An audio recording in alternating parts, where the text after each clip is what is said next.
The Holy Bible, New King James Version, Mark 9. And he said to them, Assuredly, I say to you that there are some standing here who will not taste death till they see the kingdom of God present with power. Now after 6 days Jesus took Peter, James, and John, and led them up on a high mountain apart by themselves, and he was transfigured before them. His clothes became shining, exceedingly white, like snow, such as no launderer on earth can whiten them. And Elijah appeared to them with Moses, and they were talking with Jesus. Then Peter answered and said to Jesus, Rabbi, it is good for us to be here, and let us make 3 tabernacles, one for you, one for Moses, and one for Elijah. Because he did not know what to say, for they were greatly afraid. And a cloud came and overshadowed them, and a voice came out of the cloud, saying, This is my beloved Son. Hear him. Suddenly, when they had looked around, they saw no one any more, but only Jesus with themselves. Now as they came down from the mountain, he commanded them that they should tell no one the things they had seen, till the Son of Man had risen from the dead. So they kept this word to themselves, questioning what the rising from the dead meant. And they asked him, saying, Why do the scribes say that Elijah must come first? Then he answered and told them, Indeed, Elijah is coming first and restores all things. And how is it written concerning the Son of Man, that he must suffer many things and be treated with contempt?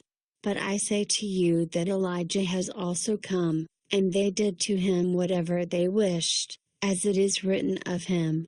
And when he came to the disciples, he saw a great multitude around them, and scribes disputing with them. Immediately, when they saw him, all the people were greatly amazed, and running to him, greeted him. And he asked the scribes, What are you discussing with them? Then one of the crowd answered and said, Teacher, I brought you my son, who has a mute spirit. And wherever it seizes him, it throws him down. He foams at the mouth, gnashes his teeth, and becomes rigid. So I spoke to your disciples, that they should cast it out, but they could not.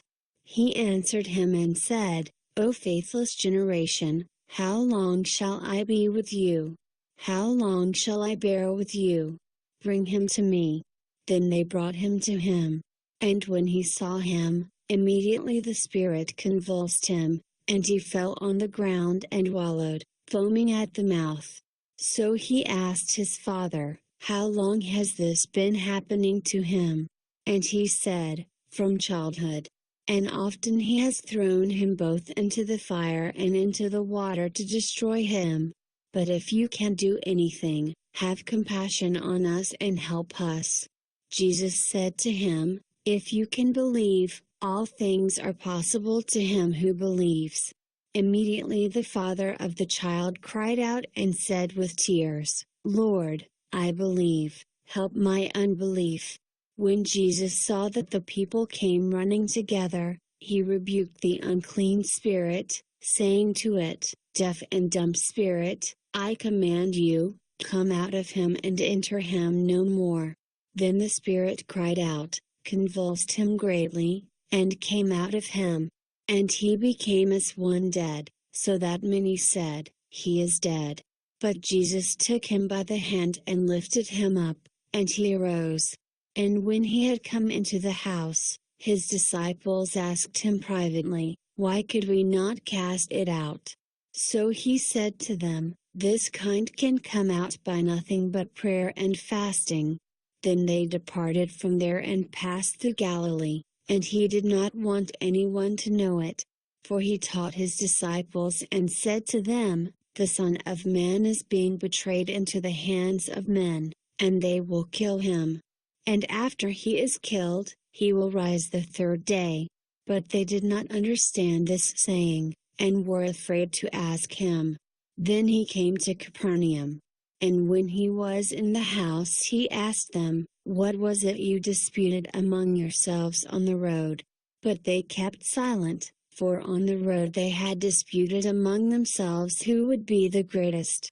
And he sat down, called the 12, and said to them, "If anyone desires to be first, he shall be last of all and servant of all." Then he took a little child and set him in the midst of them. And when he had taken him in his arms, he said to them, "Whoever receives one of these little children in my name receives me, and whoever receives me, receives not me but him who sent me." Now John answered him, saying, "Teacher, we saw someone who does not follow us casting out demons in your name, and we forbade him because he does not follow us." But Jesus said, "Do not forbid him, for no one who works a miracle in my name can soon afterward speak evil of me. For he who is not against us is on our side. For whoever gives you a cup of water to drink in my name, because you belong to Christ, assuredly, I say to you, he will by no means lose his reward. But whoever causes one of these little ones who believe in me to stumble, it would be better for him if a millstone were hung around his neck, and he were thrown into the sea. If your hand causes you to sin, cut it off. It is better for you to enter into life maimed, rather than having two hands, to go to hell, into the fire that shall never be quenched, where their worm does not die and the fire is not quenched. And if your foot causes you to sin, cut it off. It is better for you to enter life lame, rather than having 2 feet, to be cast into hell, into the fire that shall never be quenched, where their worm does not die and the fire is not quenched. And if your eye causes you to sin, pluck it out.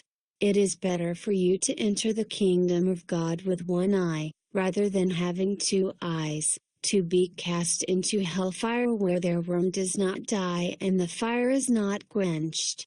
For everyone will be seasoned with fire, and every sacrifice will be seasoned with salt.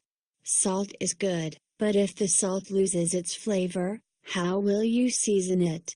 Have salt in yourselves, and have peace with one another.